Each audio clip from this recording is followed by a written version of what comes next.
અમદાવાદમાં કોરોનાના વધુ 4 કેસ નોંધાતા તંત્ર એક્શનમાં આવ્યું છે। નવા 4 દર્દીઓ પૈકી 3 દર્દીઓને હોમ આઇસોલેશનમાં રખાયા છે।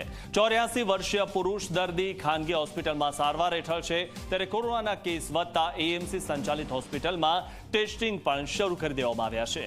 મે મહિનામાં નોંધાયેલા કોરોનાના 38 કેસ પૈકી હાલ 31 એક્ટિવ કેસ છે।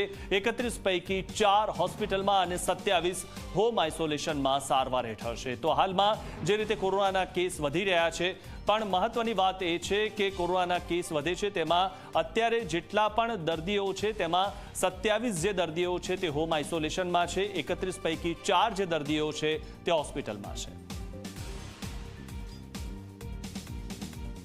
અમદાવાદ મ્યુનિસિપલ કોર્પોરેશનમાં કોરોનાના કેસ જે રિપોર્ટ થઈ રહ્યા છે તે પૈકી ગઈકાલના રોજ 4 કેસ રિપોર્ટ થયેલા છે। આ પૈકી 3 પેશન્ટ છે જેને હોમ આઇસોલેશનમાં રાખવામાં આવેલા છે અને માઇલ્ડ કફ ફીવરની હિસ્ટ્રી છે, જ્યારે એક પેશન્ટ છે કે જે 84 યર ઓલ્ડ મેલ પેશન્ટ છે, તેમને પ્રાઇવેટ હોસ્પિટલમાં હાલમાં એડમિટ કરવામાં આવેલા છે। કોર્પોરેશનમાં હાલમાં ટેસ્ટિંગ બાબતે શહેરની હોસ્પિટલ છે, એલજી હોસ્પિટલ, શારદાબેન હોસ્પિટલ તેમજ એસવીપી હોસ્પિટલમાં કોરોનાનું ટેસ્ટિંગ કરવામાં આવી રહ્યું છે અને બેડ બાબતે એસવીપી હોસ્પિટલમાં અલગ આઇસોલેશન બેડ તેમજ એલજી હોસ્પિટલમાં આ પ્રકારની વ્યવસ્થા કરવામાં આવેલી છે।